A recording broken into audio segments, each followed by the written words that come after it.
Well, welcome to our Facebook Live on dealing with families, toxic families, post-Christmas. While we're just waiting for people to log in, I'd like to acknowledge that we're here today at South Pacific on the land of the Gayamagal people, part of the Eora Nation. The Gayamagal are the traditional owners and custodians of this saltwater country and a part of the oldest surviving continuous culture in the world. And we pay our respects to elders past, present and emerging.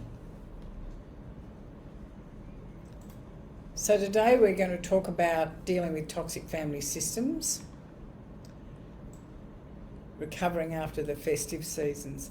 Many of you know me. My name's Diane Young and I'm Director of Clinical Supervision at South Pacific Private, and I'm delighted to be with you today as we come into the beginning of 2024.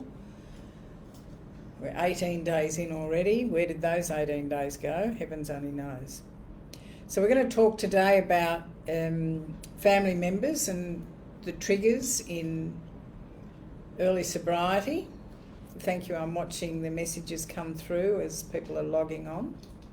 We're going to talk about dealing with difficult family dynamics, setting boundaries with ourselves and others, and we're going to talk about managing expectations and avoiding comparisons. That's the broad outline of what we're going to be talking about tonight. And as you're listening and thinking about your family, how your festive season rolled out, and I realise it's a difficult time for many and it's a joyful time for some. There may be questions that you'd like to ask. Feel free to post them. I have my trusty colleague with me, Liana, who's going to feed those questions through to me, so we're all over it tonight. So firstly, I guess what I want to talk about is, families and what they are. So they're interconnected, they're interdependent individuals, and none of whom really can be understood in isolation from the system with which they're born into. And for many of us, that's a terrifying thought. Now that's Dr. Bowen was the man who came up with that quote. And he's considered the founding father of family systems work, which goes back as far as 1978, so it's quite a while. And he describes the family as an emotional unit of complex interaction, and that's certainly what it is for many of us. We have three types of families, and many of you know this. And I'm looking here, I'm seeing the messages come through. So Erin, hi. Lisa, hi. Debbie, Costa. Justin, good to be there, and Lena, lovely to see you and hear from you. So we have three families: a family of origin, which is the significant caregivers that we grow up with; family of creation, which is a family we create with partners and children and grandchildren, and these days with the merging of families, stepchildren, adopted children, and family of choice. And the family of choice, of course, are the people that we choose to be in intimate relationships with, and the ones that we trust.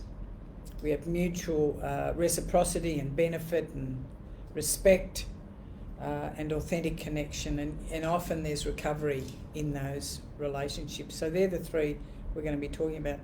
Now, of course, we often talk, when we're talking about families, about attachment. And attachment's that emotional bond between a caregiver and a child. And that can be a bit precarious for some of us, because many of us didn't have that sort of loving emotional attachment, or we may have had it for a time and then we lost it.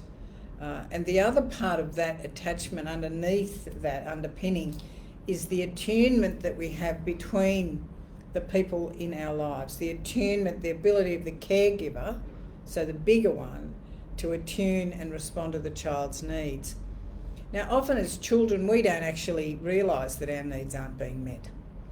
In fact, often when we're talking about, if we come from a family system where there's been quite a bit of enmeshment, which of course the Americans call being parentified by a parent, if we're enmeshed with a parent, it's like the parent becomes our focus, and it's about, I need to look after mum or dad's needs. And the child in that process loses themselves. Now, the child, when they're little, they don't know that they're not being looked after. And often people will come into treatment and have no idea that they've been enmeshed with a parent, and no idea that in that process, it's not that the parent means to do it either. Often parents are parenting to the best of their ability. In fact, I go so far as to say that for all of the families I've worked with and all the individuals I've worked with, I can count on one hand, I don't know, there'd be thousands, I imagine. I mean, I've never counted, but there'd be a lot of people. I would count on one hand the amount of people I have worked with where I would make a judgment and say the parent actually meant to harm the child.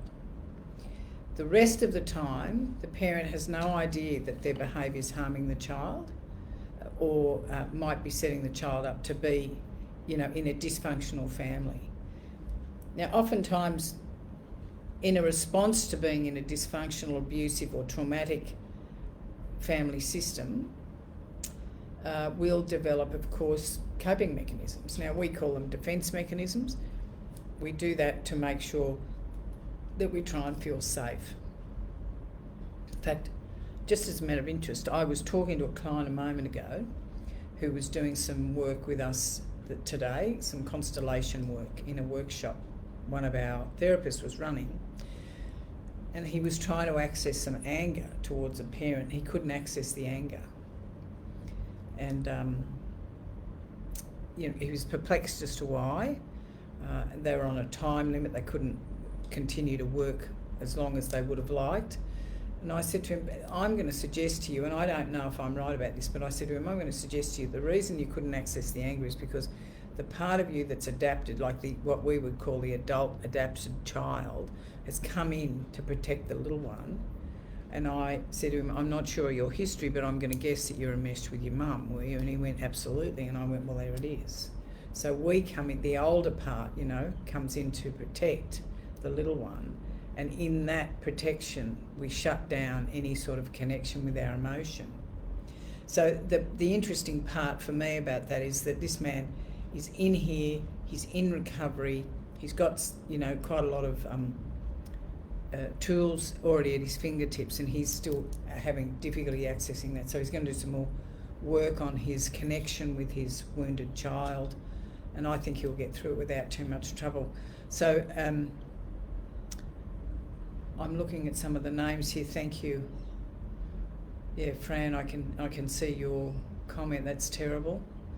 Fran, yeah.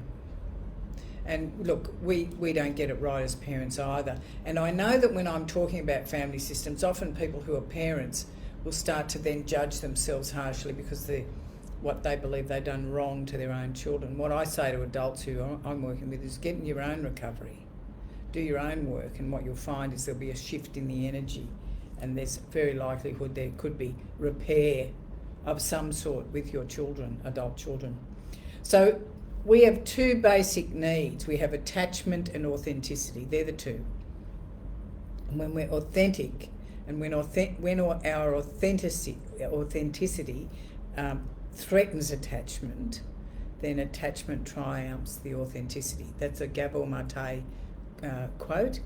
And what that means is when we're trying to be authentic and we can't because we haven't got enough recovery on board, because we're still living out of some of our shame from our childhood, the attachment will go back to that attachment wound, and we'll start to live out of that. So then when we come to being triggered, let me talk about the points I raised earlier.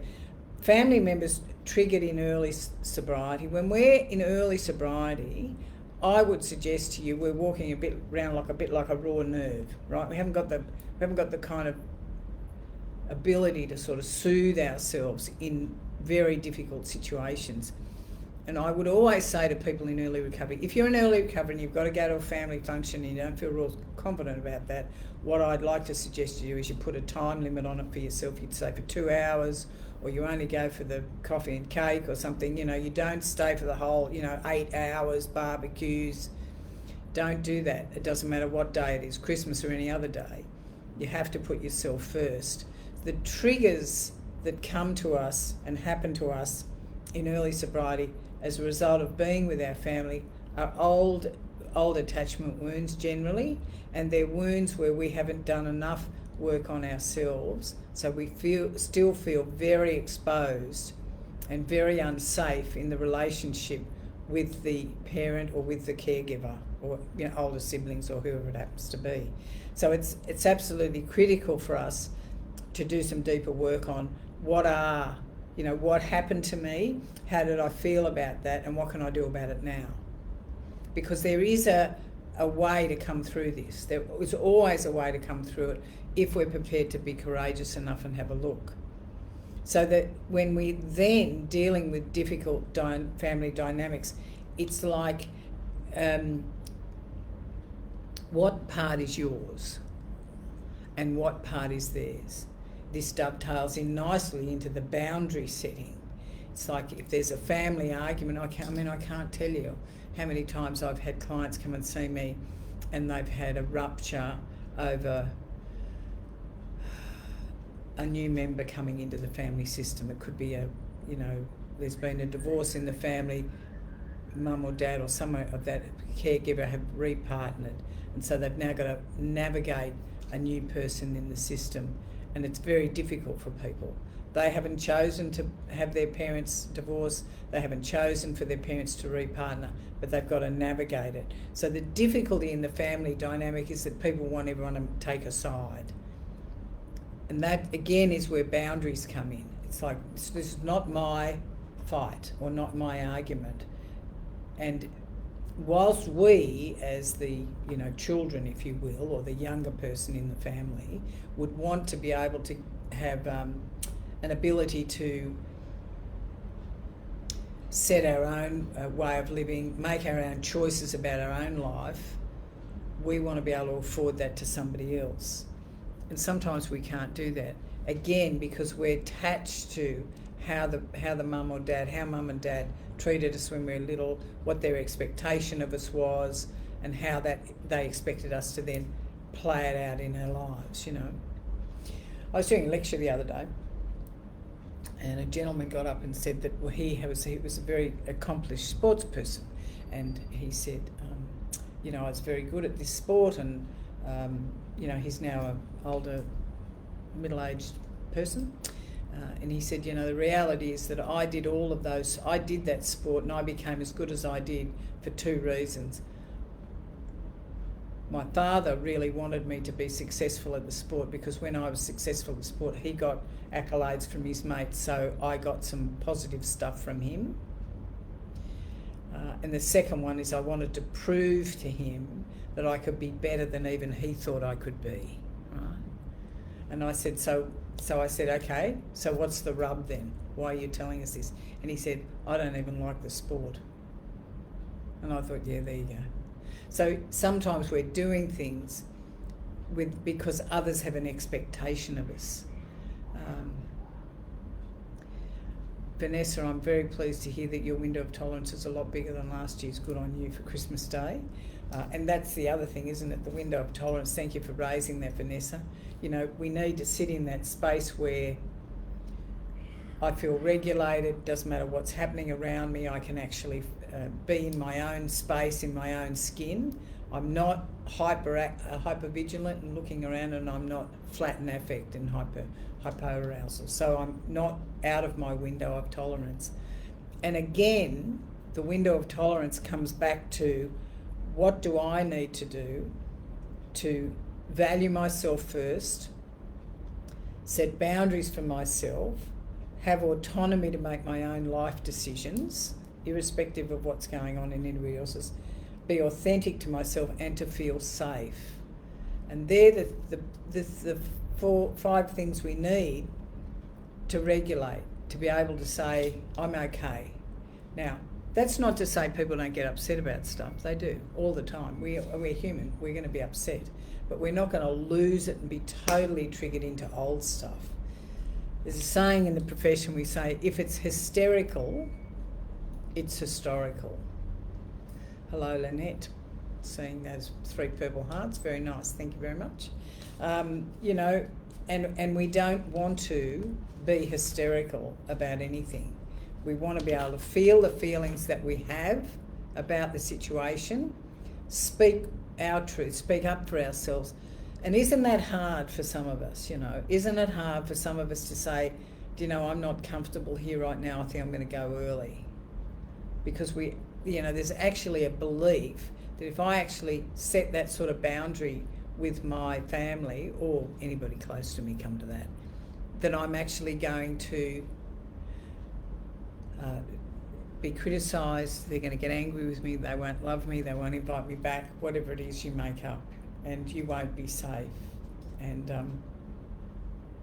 I do think that it's important when dealing with the difficult family dynamics to be very clear about what is it that distresses you, and when you've got a bit of a handle on that, take that to your therapist, you know, or bring it into South Pacific if you want, and actually start to do some work, because that's where the work needs to be.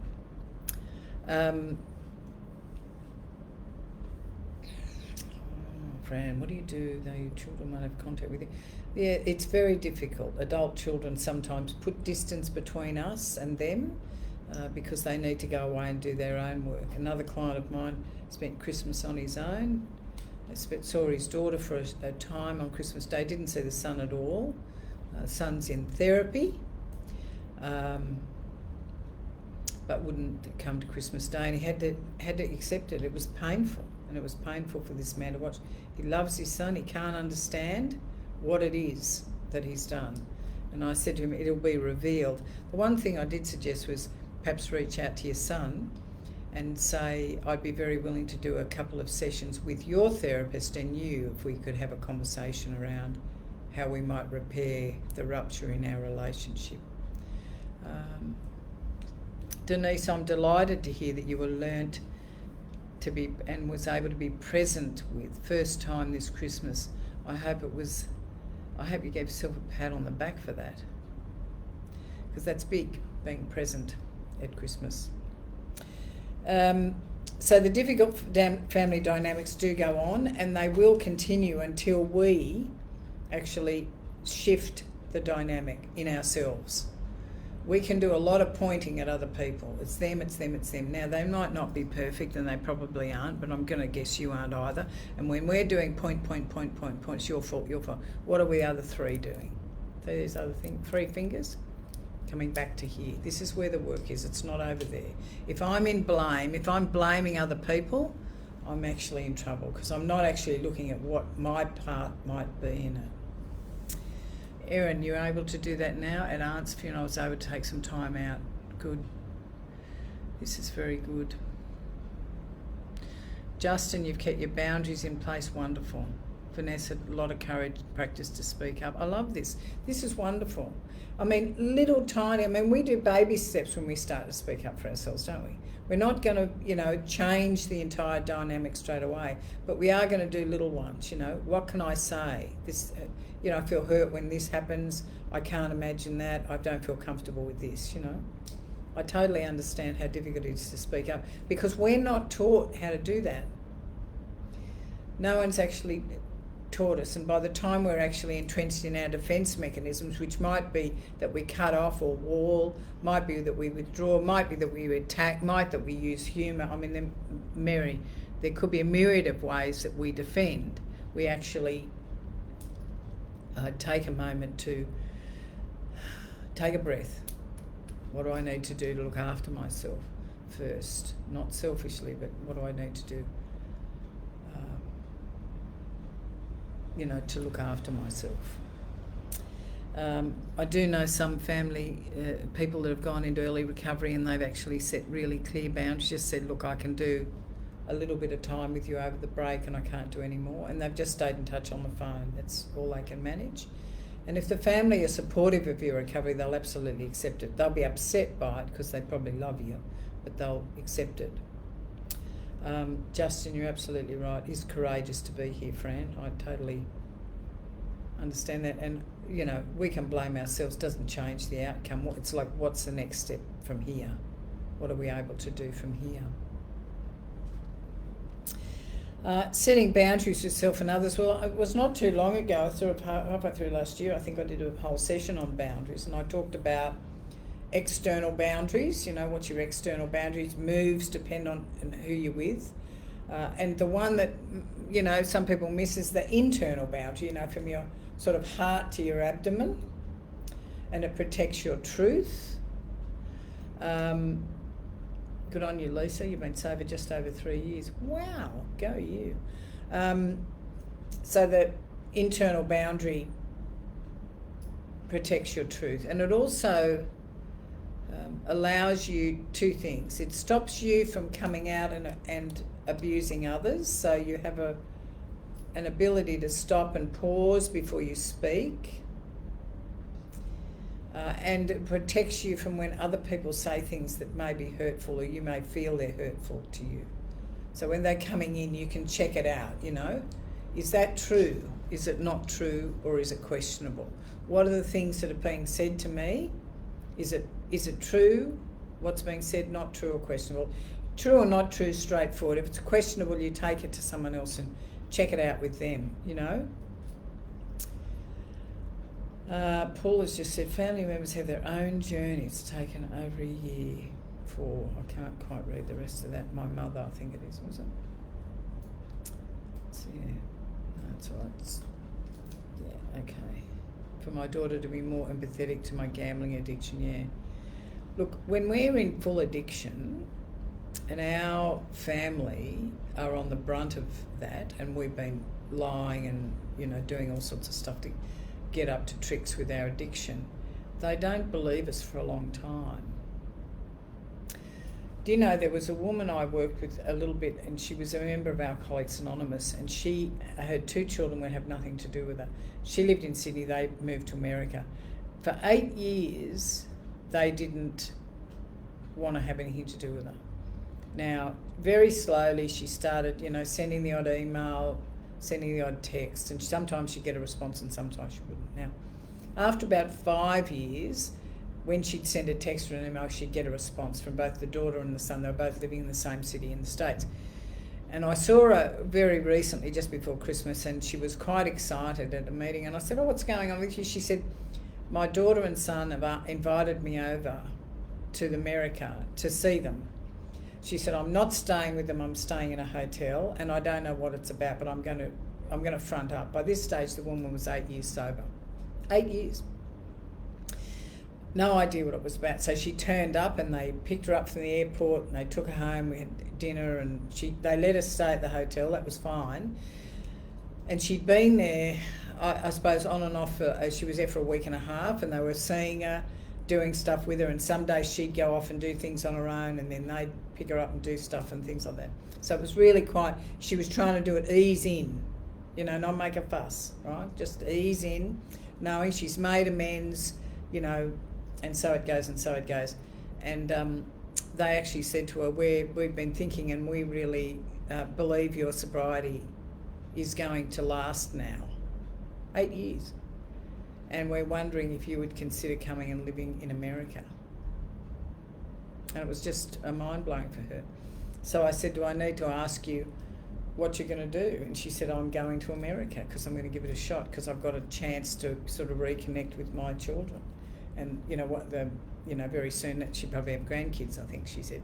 So, do you know what I mean? It takes a long time. We're not just because we believe we're serious about our recovery does not mean to believe they will.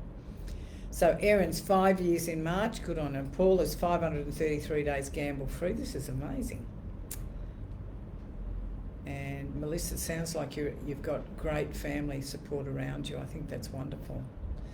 So, you know, there's hope. And I mean, I felt very moved by this woman because I, you know, listened to her over the years, the pain of the separation and just having to accept the things she couldn't change, which is the fact that her family, her mother and her children wanted to have nothing to do with her, or very little. Hello, Dean. Nice to hear from you. Erin, you're absolutely right. No control over people, places and things. So coming back to boundaries, we've got the external boundary, we've got the internal boundary, and of course for those of us that have a higher power, we have a higher power. And Let's see, Squiv, implementing what I learned from South Pacific on recovery, but my family of origin isn't happy about it because it makes them feel accountable. It was never their fault. Do not see it's. Is there any? Let me see what that says. Sorry. Reconciliation. I'm curious, since I've established no contact, have space, put myself. Yeah, 4 years and counting. Look, Squiv, I think once we've been 4 years sober, we have to accept people as they are. They don't.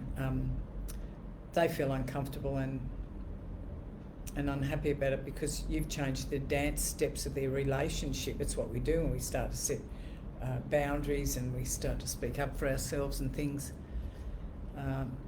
I do know some people that have just accepted that their parents or their families won't ever be any different. Sometimes they won't ever be any different. One of the things I would say, if they were interested, and they may not be, if they were interested in changing it and having more repair with you, is to come and do the family program with them.